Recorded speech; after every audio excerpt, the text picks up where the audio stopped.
Hello everyone, welcome to Fuki education. I am Deepali Khare. पढ़ते हैं हम अपनी नेक्स्ट सीरीज की ओर, जो है लॉन्ग आंसर टाइप्स। हम देख रहे हैं व्यावसायिक वातावरण चैप्टर 3 के लॉन्ग आंसर टाइप क्वेश्चंस। चलिए बढ़ते उसकी ओर। तो सबसे पहला क्वेश्चन है, आप व्यावसायिक वातावरण को किस प्रकार परिभाषित करेंगे। सबसे पहले इसकी परिभाषा देनी है, फिर उदाहरण सहित सामान्य और विशिष्ट वातावरण के बीच अंतर स्पष्ट करना है कि विशिष्ट वातावरण और सामान्य में क्या अंतर है, उदाहरण सहित स्पष्ट करना है।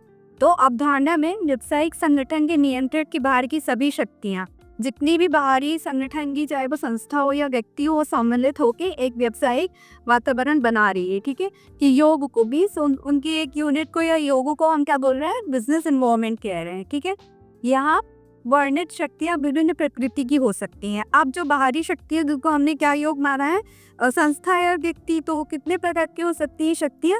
जैसे सामाजिक में क्या है कि लोगों की सोच, विचार, विश्वास जो पीढ़ी दर पीढ़ी हम पास कर रहे हैं। कल्चर हो सकता है, कोई ट्रेडिशन हो सकता है, कोई प्रथा हो सकती है जो हम फॉलो कर रहे हैं। आर्थिक, तो आर्थिक में ग्राहक हो गया, हमारा निवेशक हो गया, आपूर्तिकर्ता हो गया। बहुत सारी विशिष्ट शक्तियां होती है जो एक आर्थिक पर्यावरण बनाती हैं। ठीक है, फिर है राजनीतिक, जिसमें सरकार की नीतियां या सरकार बदल रही है या कोई नई पॉलिसी लेके आ रही है, वो होती है उसमें राजनीतिक में। कानूनी, हम नए लॉज, रूल्स, रेगुलेशंस पास करना है, वो कानूनी के अंतर्गत आएगा। तकनीकी मतलब प्रौद्योगिकी, कंप्यूटर, सॉफ्टवेयर से रिलेटेड हम कोई भी काम कर रहे हैं, ये तकनीकी के तौर पे आएगा। कि हम कुछ भी बना रहे हैं, सेल कर रहे हैं सॉफ्टवेयर, तो वो तकनीकी में आएगा। संगठन ऐसी शक्तियों का नियंत्रण करने में असमर्थ है। तो हम मानते हैं कि कुछ भी जो आउटसाइडर्स, जो इफेक्ट हैं, कारक हैं, वो व्यावसायिक पर्यावरण को क्या करें, इफेक्ट करें, लेकिन हम उसको कंट्रोल नहीं कर सकते। लेकिन हम क्या कर सकते हैं, यह निश्चित रूप से उनके प्रदर्शन पर सकारात्मक या नकारात्मक प्रभाव डाल सकता है। पॉजिटिव या नेगेटिव चेंज ला सकता है। पॉजिटिव इन द सेंस, हो सकता है बजट पास हुआ हो तो उसमें कुछ चीज़ों, जो गुड्स एंड सर्विसेज पर टैक्स है वो कम हो गया, तो वो सस्ती हो गई। नेगेटिव वहीं पे वो क्या है, उसमें खर्चे उसमें ज़्यादा हो रहे हैं क्योंकि वो महंगी हो गई, बजट इस प्रकार से निकला, लग्जरी आइटम्स हो गया। तो ये एक पॉजिटिव या नेगेटिव इफेक्ट डालती है। तो चलिए हम देखते हैं विशिष्ट वातावरण को। सबसे पहले विशिष्ट वातावरण की ओर बढ़ते हैं। तो बाहरी ताकत कहा जाता है। ठीक है, ये क्या है, आउटसाइडर पावर है जो किसी संगठन के कामकाज में सीधे तौर पर भूमिका निभाती है। ठीक है, डायरेक्ट तरीके से प्रभाव डाल रही है, इम्पैक्ट डाल रही है। तो ये ताकत किसी खास संगठन या उद्यम के लिए विशिष्ट होती है। ठीक है, ये संगठन, अलग अलग तरह के संगठन होते हैं, कोई बड़ा होता है, कोई छोटा होता है, कोई मध्यम आकार का होता है। तो ये विशिष्ट शक्तियां उसके आकार पे या बहुत सारी कंडीशंस होती है, क्या उधर का पर्यावरण है, उस पे डायरेक्ट तरह से इम्पैक्ट करती है, प्रभाव डालती है। तो विशिष्ट हो सकती है, अलग अलग तरह की हो सकती है। विशिष्ट वातावरण किसी उद्योग के लिए अद्वितीय होता है। इसका असर इस बात पर पड़ता है कि दिन प्रतिदिन का कारोबार कैसा है। उसका हो सकता है कोई न्यूज़पेपर मैन्युफैक्चर कर रहा हो, कहीं किसी की कॉटन इंडस्ट्री हो, तो वो किस प्रकार का उद्योग कर रही है या उसकी दिन प्रतिदिन की क्षमता क्या है, किस तरीका को प्रोडक्शन कर रही है, उस पर निर्भर कर सकता है। दिन प्रतिदिन की उसकी जो भी एक्टिविटीज है, ओवरऑल आउटपुट, उस पर ये निर्भर करता है। उदाहरण के लिए देखिए, उत्पादन के लिए आवश्यक कच्चे माल की कीमत में बदलाव से मांग कम हो सकती है। ठीक है, तो ये बोल रहे हैं कि एक हम कच्चे माल को अवेलेबल रिसोर्स के तौर पे देखते हैं। कच्चा माल का हो सकता है, रुई हो सकती है। कपड़ा बनाने के लिए कोई इंडस्ट्री है, फैक्ट्री है, वो रुई का उत्पादन कर रही है, तो उसकी कीमत में बदलाव, या कीमत मतलब वो महंगी हुई। ठीक है, उसको में बाजार में महंगी मिलने लगी, तो उसका सीधा इफेक्ट तो आप क्या कम मात्रा में लाइए, तो उसका सीधा इफेक्ट कहाँ पड़ेगा, उत्पादन पे पड़ेगा, तो कम हो जाएगी। और कच्चे माल की प्रचुर आपूर्ति की कंपनी में उत्पादन पर सीधा असर पड़ता है, क्योंकि रुई महंगी हुई, कॉटन के कपड़ों की जो मांग आएगी वो भी क्या है, रुई महंगी हुई, तो वो उत्पादन पर भी सीधा असर हुआ। तो वो चीज़ भी, जो कपड़ा या फिनिश्ड प्रोडक्ट बन के तैयार होगा, वो भी क्या होगा, महंगा मिलेगा। तो इसका जो कच्चा माल या रिसोर्स है, उसका सीधा असर किस पे पड़ रहा है, उसके उत्पादन पे। अब चलते हैं हम सामान्य पर्यावरण। सामान्य पर्यावरण से वे सभी ताकतें शामिल होती हैं जो उद्योग के प्रकार में इतर सभी संगठनों पर प्रभाव डालती हैं। उद्योग के अलावा और जितने भी ऑर्गेनाइजेशन हैं जो सामान्य तरीके से प्रभाव डाल रही है, वो हमारे सामान्य पर्यावरण में आएंगी। ये ताकतें उद्योग या व्यवसाय के प्रकारों के बीच अंतर नहीं करती। ठीक है, अब कोई बड़ा है, छोटा है, मध्यम है, ये जो सामान्य पर्यावरण है या सामान्य ताकतें, वो अंतर नहीं करती, वो एक समान इनडायरेक्टली इफेक्ट करती हैं। यहाँ ये डायरेक्ट जा रहा था, प्रत्यक्ष रूप से। इनका संगठन के प्रदर्शन पर सच्चाई प्रभाव पड़ता है, ठीक है। उसकी परफॉर्मेंस पे रहता है कि जो जैसा भी उद्यम है उसने ये भेदभाव नहीं करी, अंतर नहीं कर रही है और उसके परफॉर्मेंस पे ये असर डालती है। अब उदाहरण के लिए देखिए, संचार के लिए एक नई तकनीक का उत्पादन की गुणवत्ता और मात्रा पर प्रभाव पड़ेगा। यदि सरकार में बदलाव होता तो इसको सभी सनदों पर प्रभाव पड़ेगा।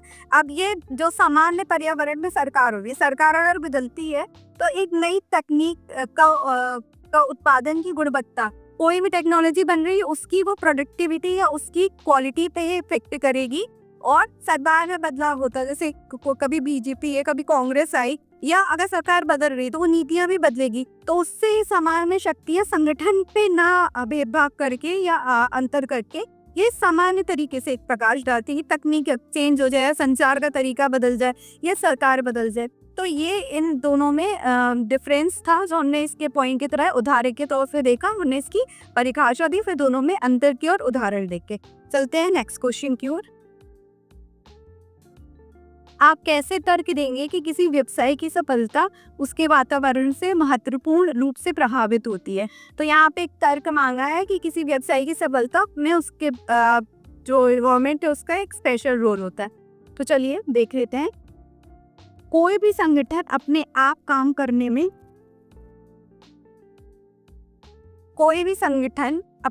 काम करने में असमर्थ होता है। कोई भी संगठन लोगों से बनता है, हाँ, और बहुत सारी चीज़ें होती है जो संगठन को इकट्ठा करती हैं। अपने आप का भी संगठन काम नहीं करता, उससे हमेशा रिसोर्सेज या लोगों की आवश्यकता होती है। ये विभिन्न राजनीतिक, कानूनी, सामाजिक और तकनीकी ताकतों से प्रभावित होता है। अब बाहरी फैक्टर्स जो अफेक्ट करते हैं वो राजनीतिक, कानूनी, सामाजिक और टेक्निकल जो फैक्टर्स हैं वो उसको सीधे तौर से अफेक्ट करते हैं। ये ताकतें किसी भी संगठन में कारोबारी माहौल को निर्माण करती हैं। ये जो बाहरी फैक्टर्स हैं, क्योंकि हमने माना ही है कि बाहर के घटक एक प्रभाव डालते हैं व्यावसायिक पर्यावरण में, तो ये क्या है, एक तरह का रोल प्ले करती हैं, संगठन में माहौल पैदा करती हैं व्यवसाय पर्यावरण बनाने में। यह जरूरी है कि किसी संगठन को अपने कारोबारी माहौल की इच्छा अच्छी समझ हो। वो ठीक है कि संगठन क्या चाहता है, उसके उद्देश्य क्यों पहले से क्लियर हो, प्री डिफाइंड हो, ठीक है। तो यह संगठन को उन लोगों की पहचान करने में सक्षम बनाता है जो संगठन के विकास में मदद करते हैं और जो बाधा डालते हैं। अगर एक संगठन को अपनी समझ है कि उसके लोग, उसके एसेट है, रिसोर्सेज हैं, तब तो वो अच्छे आउटपुट रिसीव करेगा। लेकिन ये संगठन को अगर अपनी खुद की ऑर्गेनाइजेशन की प्रकृति की समझ है तो अपने लोगों की भी विशेषता छांट लेगी और आने वाली बाधाओं को भी पहचान लेगी। तो ये उसी अनुसार है। तो किसी व्यवसाय की सफलता उसके वातावरण में निम्नलिखित तरीकों से प्रभावित होती है। कितने तरीकों से प्रभावित होगी तो हम पॉइंट्स देख लेते हैं। जब भी कारोबारी माहौल में बदलाव होता है तो यह नए सिरे से शुरुआत करने का अवसर प्रदान करती है। अब कोई भी चेंज आ रहा है, ठीक है, अचानक से कोई चैलेंज आ गया, कि इतना प्रोडक्शन करना है, इतनी सेल्स करना है, हमारा टारगेट है, तो ये नई शुरुआत होती है, एक नया स्टेप होता है किसी भी वातावरण के लिए। तो कारोबारी माहौल का सावधानी पूर्वक अवलोकन इन अवसरों की पहचान करने में सहायक होता है। हमेशा जो रिस्क फैक्टर होता है, अगर हम उसका पहले से गणना कर लें या पहले से हम उसको स्टडी कर लें, तो जो नुकसान होने में वाला है अगर हम उसकी गणना कर लें, स्टेप ले लें, अभी हुआ नहीं है लेकिन हम मांग रहे हैं ऐसा, क्योंकि नुकसान भी अनसर्टेन होता है, तो हम रिस्क फैक्टर हमेशा हम अगर उसका अवलोकन कर लें या गणना कर लें तो हम उससे उबर सकते हैं, ठीक है। तो यह व्यवसाय में पहले कदम रखने वालों को भी लाभ देता है, ठीक है। जो फर्स्ट स्टेप है वो रिस्क फैक्टर को ही पहचानना हो। तो उसका अगर आपने अवलोकन कर लिया तो आपने पहला स्टेप ले लिया है, पहचान कर लिए। संगठन अपने प्रतिस्पर्धियों की तुलना में अधिकतम लाभ प्राप्त कर सकती है, ठीक है, जो उनके प्रति, क्योंकि आपने जो मार्केट रिसर्च करी है उसका अवलोकन कर लिया है, आने वाले फैक्टर की स्टडी कर ली है, तो जो आप कॉम्पिटिटर्स हैं आपने उनसे एक पहला स्टेप ले लिया है अपने उस घटना से या जो अनसर्टेनिटी होने वाली है उससे उभरने के लिए। तो पहला स्टेप ये हुआ। दूसरा है व्यावसायिक वातावरण का अध्ययन व्यवसाय के लिए खतरों की पहचान करने में मदद करता है, ठीक है। हम क्यों करते हैं व्यावसायिक पर्यावरण का अध्ययन, ये क्या क्या खतरे हो सकते हैं। हो सकता है सरकार बदल जाए, उसकी नीतियां बदल जाए, बजट और सर्व पास हो, तो हम एक पहले से ही ओवरऑल स्टडी करके मानते हैं कि रिस्क फैक्टर हमने पढ़ लिया है।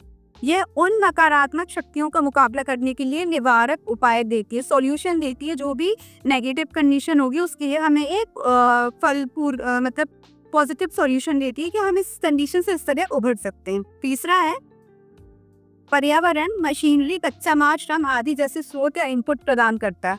पर्यावरण क्या है, रिसोर्सेज है, मशीनरी, हो गई मशीनरी चाहिए आपको, कच्चा माल आप मशीनरी बनाओ, उसके लिए लेबर चाहिए, श्रम चाहिए। तो ये क्या है? अवेलेबल रिसोर्सेज हैं। तो ये इनपुट प्रदान करता है जो किसी संगठन के लिए आवश्यक है। ठीक है, बिना कच्चे माल या अवेलेबल रिसोर्सेज के हम परिचालन कैसे करते हैं? या तो मानव पद्धति से या भौतिक पद्धति से। तो इसमें ये दोनों शामिल होते हैं, कच्चा माल, श्रम, मशीनरी। तो ये एक एसेट है किसी भी ऑर्गेनाइजेशन का।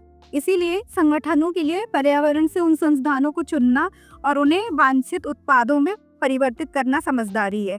तो पर्यावरण की समझ इस प्रकार करें कि कौन सा हमें अवेलेबल रिसोर्स लगेगा। हो सकता है हम कहीं फैक्ट्री डाउन है तो वहाँ नदी हो, रिसोर्सेज पहले से अवेलेबल हो, पानी अवेलेबल हो, या लकड़ियाँ अवेलेबल हो, फर्नीचर या कुछ भी, हम किसी भी चीज़ की फैक्ट्री डाल रहे हैं तो हम रिसोर्सेज की पहचान कर रहे हैं और उसे वांछित मतलब फिनिश्ड रॉ को फिनिश्ड प्रोडक्ट में कन्वर्ट कर रहे हैं। तो उसी के लिए समझदारी कि हम पहले अपने रिसोर्सेज की पहचान कर रहे हैं। बढ़ते हैं नेक्स्ट स्लाइड की ओर। व्यावसायिक वातावरण प्रकृति में गतिशील होता है। ठीक है, चैलेंजेस आते रहते हैं। गतिशील है मतलब आगे की ओर भी बढ़ेगा, लेकिन हमें उसके साथ साथ चैलेंजेस भी फेस करने हैं। तो व्यावसायिक वातावरण को बनाने वाले कारकों में निरंतर परिवर्तन होता रहता है। ठीक है, अब जो व्यावसायिक पर्यावरण कारक क्या थे हमने पढ़ी, आर्थिक, सामाजिक, कानूनी, है ना, बहुत सारे कानूनी हो गए, राजनीतिक हो गए। तो ये सारे आयाम है जो परिवर्तित करते रहते हैं, मतलब उसका इफेक्ट पड़ता रहता है टाइम टू टाइम। ठीक है, तो व्यावसायिक वातावरण की अच्छी समझ होने से कारकों से बेहतर तरीके से निपटने में मदद मिलती है और संगठनों को उसमें लाभ उठाने पे। अगर हमें पता है कि राजनीतिक सरकार बदलने वाली है और इसका इफेक्ट हमें वातावरण पे पड़ेगा, हो सकता है बजट पास होगा या कई सारी नीतियां निकलेंगी जिसपे हमारे इनकम या जो भी बजट हम ले रहे हैं या फंड्स अवेलेबल कराए हैं उस पर असर पड़ेगा। तो अगर हम पहले से वो कारक समझ लेते हैं तो हमें इससे मदद मिलती है और हम संगठनों पे उस चीज़ से हम पहले ही लाभ उठा लेते हैं कि नहीं, अगर ये चीज़ महंगी होने वाली तो अब जिसपे कर कम हुआ है हम उसका प्रोडक्शन करें, उससे कुछ उस मांग से ग्राहक का कुछ नया पहुँचाएं। तो इस प्रकार।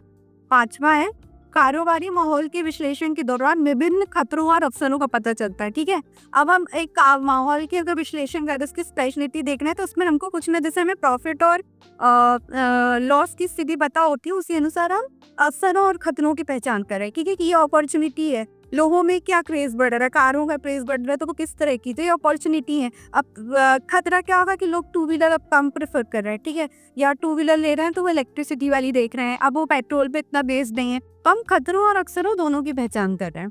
ठीक है, इस प्रकार व्यवसाय को ऐसी योजना और नीतियां बना सकते हैं। तो हम उसी तरह पॉलिसीज इम्प्लीमेंट कर सकते हैं जो मौजूदा परिदृश्य के बाजार के लिए उपयुक्त होगी। हम मार्केट स्टडी कर रहे हैं, मार्केट स्ट्रेटेजी को समझ रहे हैं कि कस्टमर क्या चाह रहा है। ठीक है, कि अब पेट्रोल गाड़ियों का क्रेज बंद हो रहा है, इलेक्ट्रिक पे लोग आ रहे हैं क्योंकि उसमें कम आपका एनवायरमेंट के लिए भी अच्छी है ना, उसमें आपको पेट्रोल ही डलाना है या बजट फ्रेंडली है। तो ये सारी चीज़ें क्योंकि हम उसको इलेक्ट्रिसिटी से चार्ज वगैरह कर रहे हैं। तो इसी तरह हम खतरों और अपॉर्चुनिटी, मतलब अपॉर्चुनिटी ये कि ये ट्रेंड बढ़ रहा है और क्या लोग छोड़ना चाह रहे हैं कि प्रदूषण, पेट्रोल से प्रदूषण को भी खतरा है।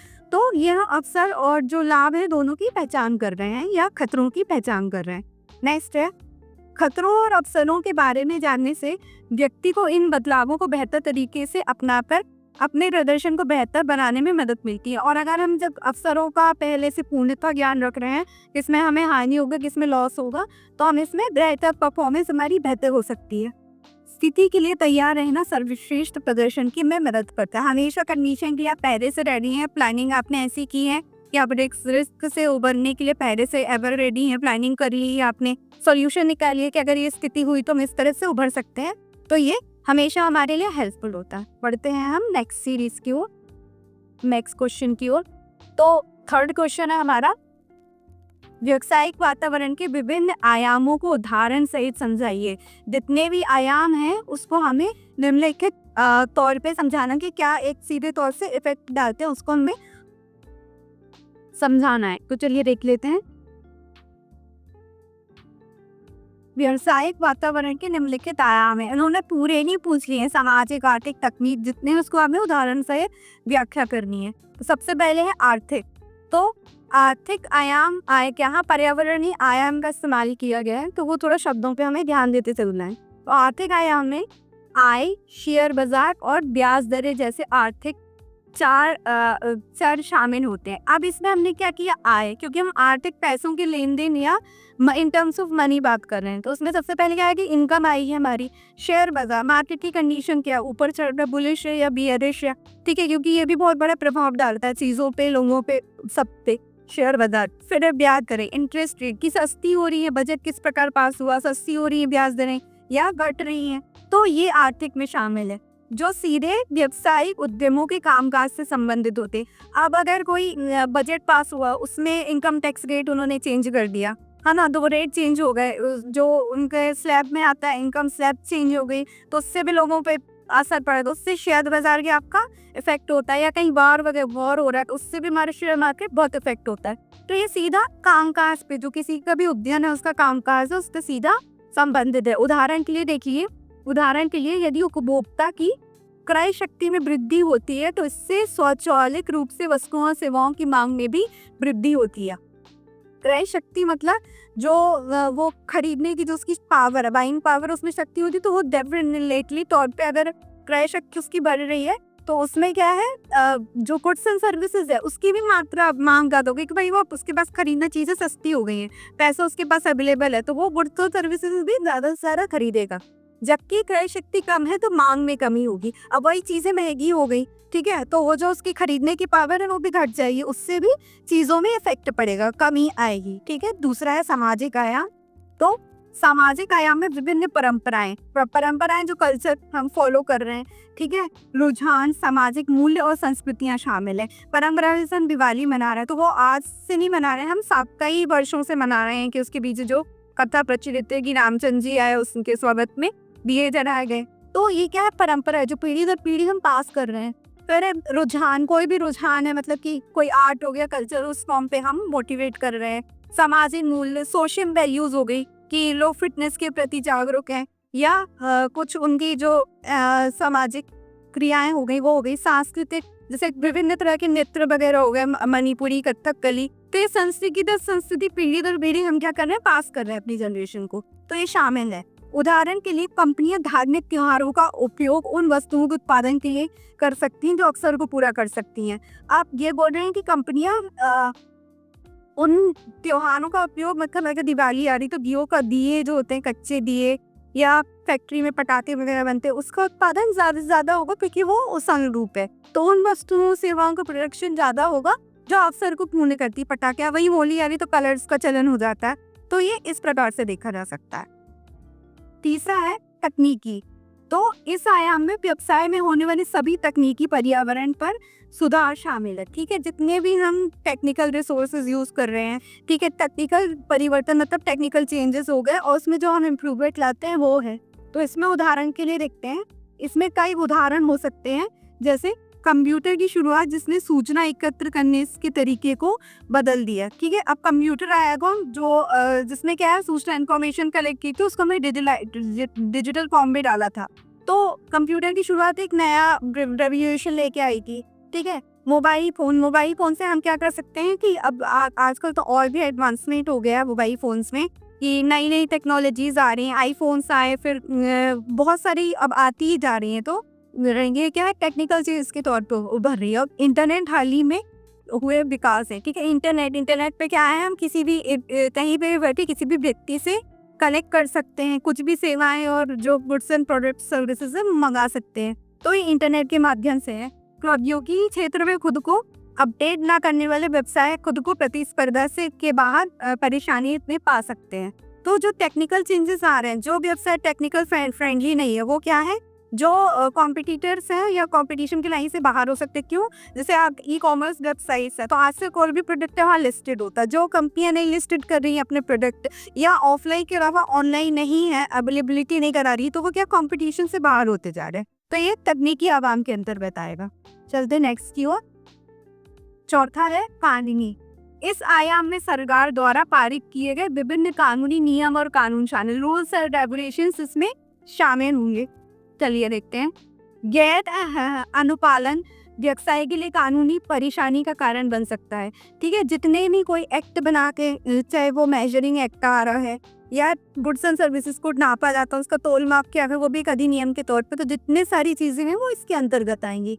तो व्यवसाय के लिए जो इनका पालन नहीं करेंगे वो भी किसी तरह के कानूनी दाव पेच में फंस रहे हैं, अपने लिए कानूनी कार्यवाही के लिए एक माहौल बना रहे हैं। तो उदाहरण के लिए किसी कंपनी को स्थापना कंपनी अधिनियम द्वारा शासित होती है। ये कंपनीज एक्ट की बात कर रहे हैं कि जो इंडियन कंपनीज एक्ट बनाया है वो अभी संशोधित हुआ था 2013 का, 1956 का बना हुआ है। तो वो कोई कंपनी कैसे बनती है उसमें बताया गया कि कंपनी अधिनियम द्वारा शासित होती है, कि इनकॉर्पोरेशन सर्टिफिकेट जरूरी होता है और कानून के अनुसार काम न करने पर कंपनी को कानूनी परेशानियों का सामना करना पड़ता है। तो अगर वो कानून के रूल्स रेगुलेशन के हिसाब से नहीं चल रही हैं तो उन्हें कानूनी परेशानी जैसी दिक्कत का सामना करना पड़ता है। तो उसमें सारे रूल्स और रेगुलेशन से जो कंपनी को फॉलो करना है, सर्टिफिकेट देना है, सर्टिफिकेट ऑफ इनकॉर्पोरेशन, और बहुत सारी जो जितनी भी चीज़ें होती हैं जो उसमें लिस्टेड है उनकी कंपनी के रेगुलेशंस के हिसाब से चलना है, इसके अनुरूप चलना है। 5वां है राजनीतिक। तो राजनीतिक आयाम में शांति, कानून और व्यवस्था तथा स्थिरता शामिल है। शांति मतलब पीस बनाए रखना है सोसाइटी में। कानून हो गया हमारा, कानून क्या है कि जो हम लॉ पास हो रहे हैं पार्लियामेंट के द्वारा, तो वो अधिनियम या नियम के तौर पे आ रहा है हमारे पास। व्यवस्था मतलब कि हम जो अपनी मेंटेनेंस कैसे करेंगे, सोसाइटी है हमारा उसका मेंटेनेंस करें, तो उसके लिए हमने कुछ कानून बता दिए कि जैसे ट्रैफिक रूल्स ना फॉलो करने पे आपको चालान भरना पड़ेगा। तो यही हमने क्या है एक लॉ के तौर पे पास कर दिया। तो ये सारी चीजें इसमें शामिल है। यदि सरकार बदलती है तो नियम और नीतियां में भी बदलाव होती है। अब आज के तौर पे अगर भाजपा है, कल को कांग्रेस आएगी तो अपनी अलग पॉलिसीज इम्प्लीमेंट करेगी या नीतियां लेके आएंगी, तो ये उस तरीके से होगा। ठीक है, तो सरकार के बदलने से नीतियां भी बदलेंगी। प्रशासन में बार बार बदलाव से निवेशकों की रुचि खत्म हो सकती है। ठीक है, तो प्रशासन बदल रहा है, शासन में से सरकार नई सरकार आ रही, तो इन्वेस्टर्स को जो इंटरेस्ट है पैसा निवेश करने का वो कम हो सकता है। साथ ही नियमों में ढील देने से निवेश को बढ़ावा मिल सकता है। ठीक है, और अगर नियम हम सख्त नहीं करके ढीले कर देते हैं तो उसको उस चीज़ को निवेशकों को बढ़ावा मिलता है, वो नए तौर पे इन्वेस्टमेंट करने के लिए रेडी होते हैं।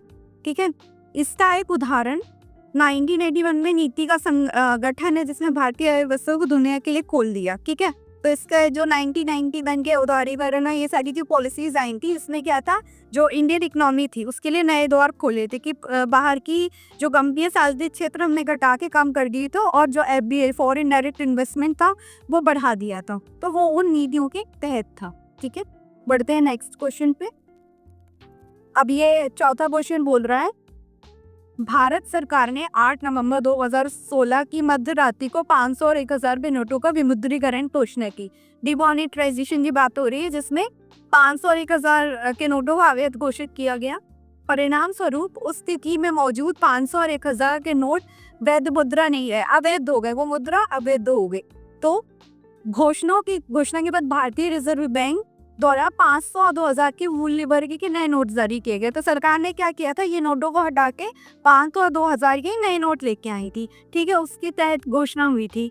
इस कदम से point of sale machine, e wallet, digital cash और कैशलेस लेन देन के अन्य तरीकों के बारे में जागरूकता उपयोग की काफी वृद्धि हुई। तो उन्होंने बोला कि जो ऑनलाइन जितने भी मोड से पेमेंट के, जैसे सेल मशीन हो गई, ई वॉलेट हो गया, डिजिटल कैश हो गया, ये कैशलेस जो ट्रांजैक्शन था नगदी रूप में जो नहीं था, उसमें जागरूकता पैदा हो गई।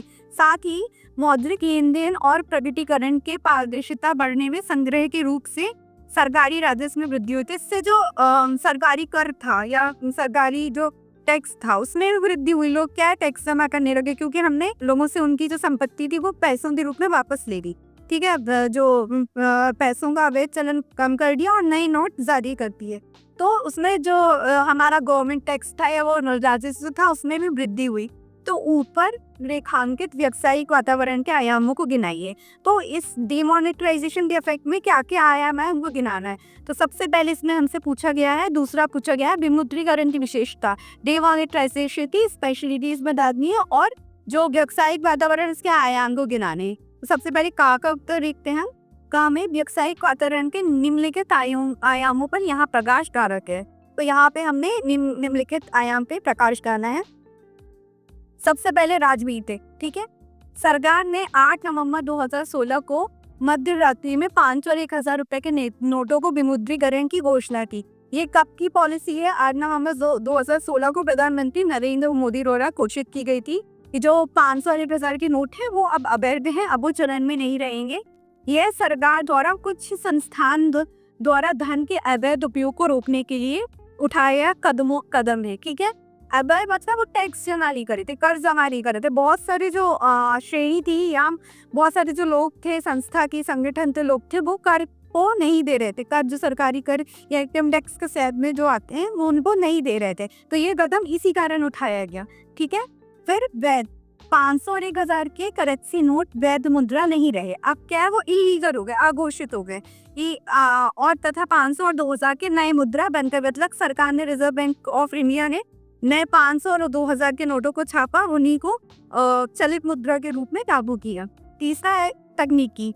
अब हम तीनों रूप में पढ़ रहे हैं इसको, राजनीतिक, वैध और तकनीकी।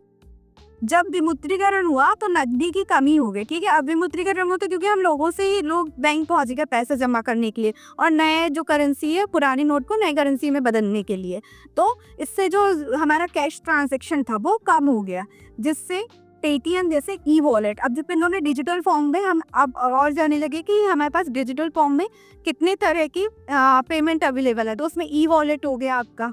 ठीक है, और नगदी रहित लेन देन के अन्य तरीकों के रूप में डिजिटल तो हमने जैसे जीपे आ गया हमारे पास, ठीक है, वॉलेट्स आ गए हैं, रेजर पे आ गया है, या ये सारी जो डिजिटल भुगतान के तरीके हैं वो हमारे पास अब अवेलेबल हो गए। क्यों? क्योंकि अब कैशलेस जो मुद्रा थी, कैश का या नगद का चलन कम हो गया था, तो इसका चलन नियमित रूप से लोगों में जागरूकता लाया कि हम इस मोड से भी पेमेंट कर सकते हैं।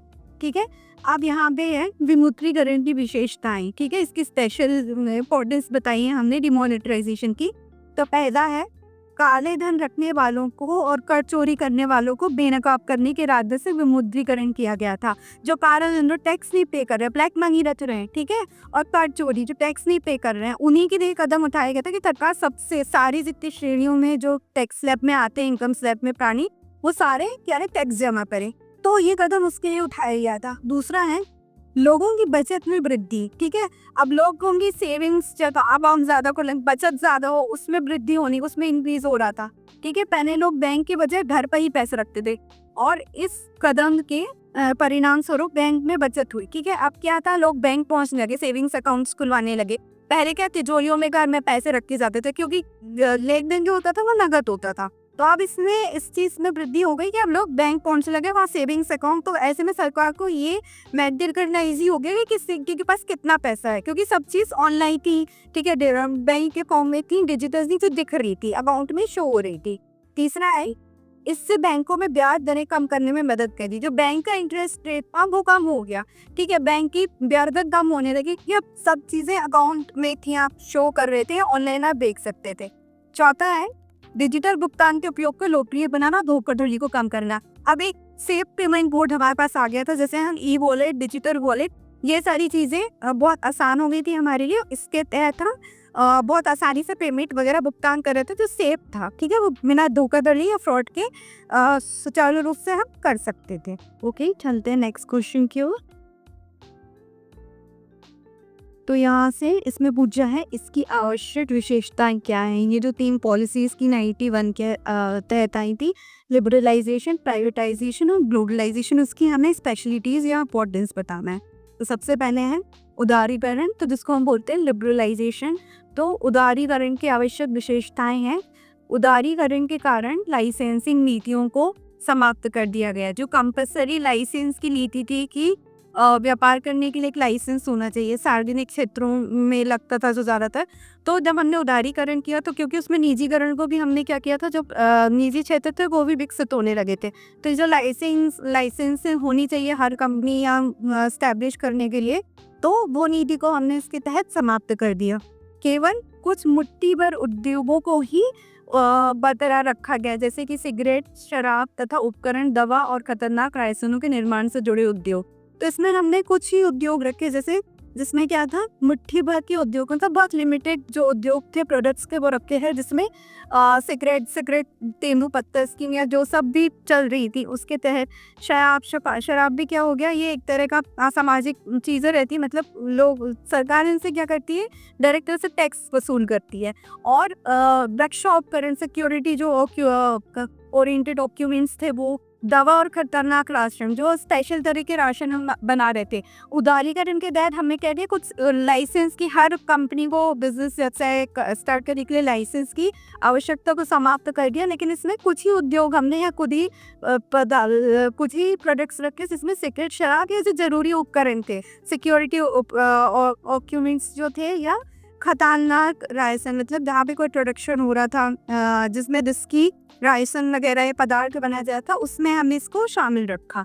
तो कुछ में ये थे। दूसरा है, व्यवसाय पदार्थ की स्थितियों के अनुसार अपने द्वारा उत्पादित वस्तुओं की संख्या तय कर सकते थे। ठीक है, कि हम कितनी मात्रा में वो प्रोडक्ट्स बनाना चाहते, उसकी क्वांटिटी हम तय कर सकते थे। यह उन कंपनियों के लिए लागू है जिनकी परिसंपत्ति 100 करोड़ थी, परिसंपत्ति 100 करोड़ रुपए है। ठीक है, जिसका टर्नओवर है कैपिटल 100 करोड़ के ऊपर है, तो वो अपने प्रोडक्ट्स के लिए क्या कर सकती थी, लिमिटेशन तय कर सकती थी कितने नंबर ऑफ प्रोडक्ट्स उनको डिजाइन करने हैं।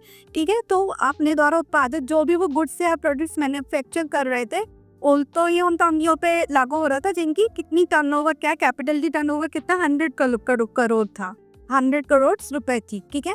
तीसरा है, उदारीकरण के विभिन्न व्यापार प्रतिबंधों, शुल्कों को हटाने में मदद मिली, जिससे वस्तुओं और सेवाओं की आसान आपूर्ति में मदद मिली। गुड्स एंड सर्विसेज का जो फ्लो था वो आसान हो गया, क्योंकि उदारीकरण के आने से व्यापार प्रतिद्वंदी मतलब प्रतिबंधों, मतलब जो पहले प्रोहिबिशन थे, बिजनेस प्रोहिबिशन थे, उसमें लिमिटेशन आई, शुल्कों मतलब कॉस्ट में गिरावट आई, को हटाने में मदद मिली कि मतलब जो सार्वजनिक क्षेत्र वो अपने हिसाब से तय करते थे। लेकिन अब क्या था कि ये सारी चीज़ें हट गई थी, कॉस्ट वो हटा सकते थे, या जो फालतू के बाउंडेशंस थे उनको हटाने में मदद मिली, जिससे जो गुड्स और सर्विसेज की आवाजाही मतलब फ्लो था वो सरल हो गया। वो कहीं से भी बहुत सारे बाउंडेशंस, लिमिटेशंस हट गए थे, तो बहुत आसानी से इनका फ्लो सुचारू रूप से चालू था। चौथा है, उदारीकरण से प्रत्यक्ष विदेशी निवेश को बढ़ावा मिला और विदेशी सेवा प्रदाताओं को आकर्षित करने के लिए प्रतिस्पर्धा बढ़ी। ठीक है, तो जो फॉरेन डायरेक्ट इन्वेस्टमेंट था वो अब इंडिया में बहुत और आगे बढ़ने लगा। उसमें जो निवेशक थे, जो फॉरेन से इन्वेस्टर्स थे, वो अपनी भारत में कंपनी स्थापित करके FDI मतलब फॉरेन डायरेक्ट इन्वेस्टमेंट के तहत निवेश कर सकते थे। और ये एक तरह से नया रास्ता खुला, जिसमें जो नए निवेशक थे उनमें के बीच प्रतिस्पर्धा बढ़ने लगी, मतलब वो अपने के अलावा दूसरे देश में भी, भारत में भी विकसित हो सकते थे। FDI अपना इन्वेस्टमेंट करवा के उस तौर से ये पूर्ण विकसित हो सकते थे, तो उनको जो कंपटीशन था उसको भी तगड़ा एक टक्कर ली। ठीक है, तो ये थी उसकी विशिष्टताएं। नेक्स्ट देखते हैं हम निजीकरण की आवश्यक विशेषताएं। निजीकरण मतलब प्राइवेटाइजेशन, उसकी क्या क्या स्पेशलिटीज हैं। तो सरकार ने विनिवेश के लिए 2 अलग अलग तरीके अपनाए। ठीक है, अब सरकार ने क्या किया, विनिवेश करना था कि री इन्वेस्टमेंट करना था, तो 2 तरीके अपनाए। इसमें पहला तरीका PSU में से किसी एक इक्विटी का एक हिस्सा बेचना था। PSU मतलब पब्लिक सेक्टर जो यूनिट है, उसमें वो शेयर के तौर पे उसका एक हिस्सा बेचने लगे थे। या दूसरा तरीका PSU की रणनीतिक बिक्री करना था। ठीक है, रणनीतिक मतलब एक स्ट्रेटेजी के तहत, या तो आप उसको निजी क्षेत्र घोषित कर रहे हो या उसका कोई एक शेयर बेच दे रहे हो। जैसे हमने एक एयर इंडिया की देखी थी कि वो पहले सार्वजनिक क्षेत्र था, पर उसके कुछ शेयर्स की बिक्री की सरकार ने, तो उसको प्राइवेट क्षेत्र में परिवर्तित हो गया। ठीक है, इन तरीकों से कई कंपनियों को बेचा गया। ठीक है, इस तरीकों से हम क्या कर रहे हैं, कई कंपनियों को हमने बेच दिया। ठीक है, क्योंकि हमने क्या किया, जो गवर्नमेंट PSU थे, पब्लिक सेक्टर यूनिट को हमने इसमें निजी क्षेत्रों में परिवर्तित, सार्वजनिक को निजी में परिवर्तित किया 2 तरीके से। पहले तो या तो उसे शेयर्स बेच दो, या रणनीति के तहत पूरी कंपनी ही बेच दो, उसको निजी में आप परिवर्तित कर दो। ठीक है, कई कंपनियों को बेचा गया। इसमें मारुति उद्योग, बाल्को जैसी कंपनियां शामिल है। तो कौन सी, मारुति उद्योग भी पहले गवर्नमेंट में था और उसको निजी बनाया गया, और बाल्को जैसी बड़ी बड़ी कंपनियां सम्मिलित हैं। चलते नेक्स्ट की ओर। एक बोर्ड की स्थापना की गई, जिसे विशेष रूप से बीमार या घाटे में चल रही कंपनियों को पुनरुद्धार का काम सौंपा गया। ठीक है, एक बोर्ड ऑफ डायरेक्टर्स या बोर्ड की रचना की गई, जिसमें जो बीमार यूनिट था, बीमार यूनिट मतलब जो सार्वजनिक का पार्ट था और जो लाभ नहीं दे रहा था, कई समय से बीमार था, मतलब घाटे में था या एक तरह से बंद होने की कगार पे था, तो बोर्ड बना के हमने उसमें क्या किया, पुनरुद्धार का काम सौंपा गया कि मतलब इसको हम फिर से रिकन्वर्ट कर देते हैं।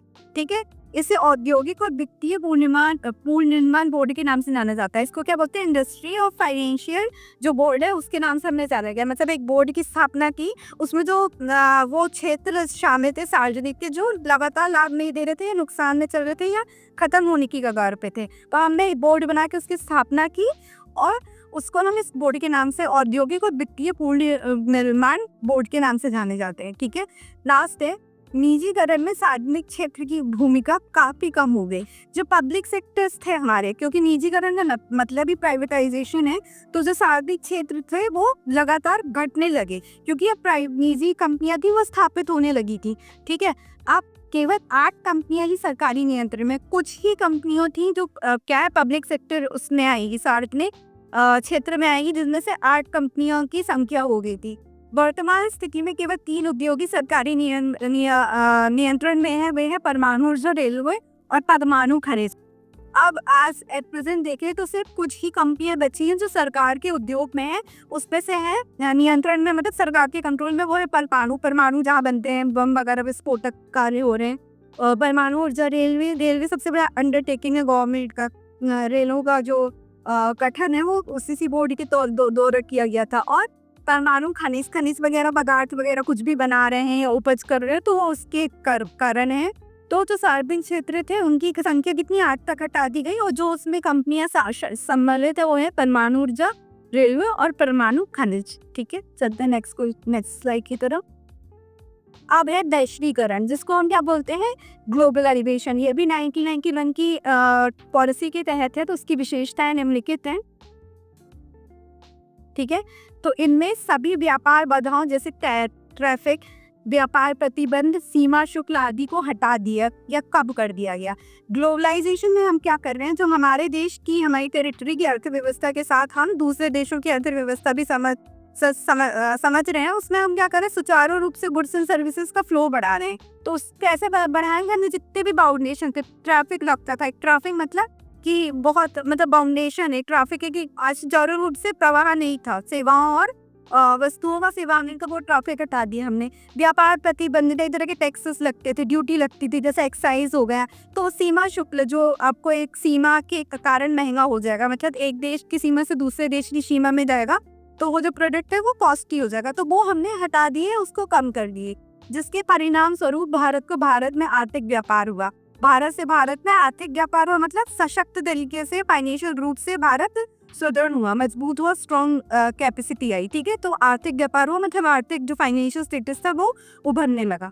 दूसरा है निर्यात और आयात शुल्क कम कर दिए गए, जिससे भारत को विश्व के बीच मुख्य व्यापार को बढ़ावा देने में मदद मिली। जो इम्पोर्ट और एक्सपोर्ट शुल्क थे, मतलब इम्पोर्टर हम बोलते हैं कि ये चीज़ इम्पोर्टेड है, इम्पोर्टेड था बाहर दूसरी टेरिटरी से, दूसरे देश से मंगाया गया हो। ठीक है, तो वो इम्पोर्ट है। एक्सपोर्ट मतलब जो हमारी टेरिटरी में गुड्स और सर्विसेज बन रही है वो हम दूसरे देशों में सेवाओं के रूप में पहुंचा रहे हैं। तो उसके जो इम्पोर्ट और एक्सपोर्ट करके उसको हमने कम कर दिया, जिसको भारत को भी एक गुरु के रूप में या विश्व के बीच मुख्य व्यापार, मतलब कि भारत ने भी एक ट्रीटी साइन की, क्योंकि ये मेंबर तभी बन सकते हैं जब किसी ट्रीटी का पार्ट हो। ठीक है, तो उसके तहत उसको बढ़ावा मिलने में भी मदद मिली। तीसरा है वैश्वीकरण का उद्देश्य FDI, प्रत्यक्ष विदेशी निवेश, फॉरेन डायरेक्ट इन्वेस्टमेंट, जिसको हम क्या बोलते हैं? प्रत्यक्ष विदेशी निवेश के रूप में विदेशी पूंजी की स्थापना को प्रोत्साहित करना था। ठीक है, इसका क्या था कि जो दूसरे देश की FDI है, फॉरेन डायरेक्ट इन्वेस्टमेंट है, वो हमारे देश में भी विकसित हो रहा था, साथ में भारत भी दूसरे देशों में अपना इन्वेस्टमेंट बढ़ सकता था। तो FDI को, प्रत्यक्ष रूप से डायरेक्ट फॉरेन इन्वेस्टमेंट जिसको बोलते हैं, उसको प्रोत्साहित करना था। इसके परिणाम स्वरूप AGSEZ विशेष आर्थिक क्षेत्र की गठन और FEMA विदेशी मुद्रा प्रबंधन अधिनियम का निर्माण हुआ। ठीक है, तो अब भारत के अलावा और भी देशों की इन्वेस्टमेंट आ रहे थे प्रत्यक्ष विदेशी निवेश के रूप में। तो इसका परिणाम ये निकला कि विशेष आर्थिक क्षेत्र, मतलब जो स्पेशल फाइनेंशियल सेक्टर था, और FEMA क्या है? विदेशी मुद्रा जो प्रबंधन अधिनियम जो इसका मैनेजमेंट देखता है, प्रबंधन जो करता है, जिसको हम फेमा के रूप में, फेमा एक बोर्ड के रूप में है, उसका निर्माण हुआ। तो इसको बढ़ाने के 2 तरीके का रिजल्ट सामने आया है। सबसे पहले जो विशेष आर्थिक क्षेत्र थे, मतलब स्पेशल फाइनेंशियल सेक्टर्स थे, और फेमा भी एक पूरा एक्ट, रूल, रेगुलेशन है। उसमें बहुत सारी कंडीशंस, रूल्स, रेगुलेशंस लिखे हैं कि आपको जो ग्लोबलाइजेशन को और प्रचुर मात्रा में स्ट्रॉन्ग बनाता है। तो उसका जो निर्माण था, वही बोर्ड का निर्माण उसी के तहत हुआ था। फिर ये पॉलिसी आएगी जिसको हम बोलते हैं वैश्वीकरण। ठीक है, तो हमने ये 3 इसकी स्पेशलिटीज देखी, उदारीकरण की विशेषता, फिर निजीकरण की विशेषता, और फिर नेक्स्ट है हमारा लास्ट जो है वैश्वीकरण। तो thank you very much for watching. यहाँ से हमारी लॉन्ग आंसर सीरीज समाप्त होती है। अगर आपको ये वीडियो अच्छा लगा हो तो लाइक, शेयर, सब्सक्राइब, कमेंट करें, और हमें कमेंट करके बताइए कि आप इससे रिलेटेड कौन सी सीरीज़ देखना चाहिए। तो मिलते हैं हम नेक्स्ट सीरीज़ में, तब तक के लिए thank you, take care, good bye.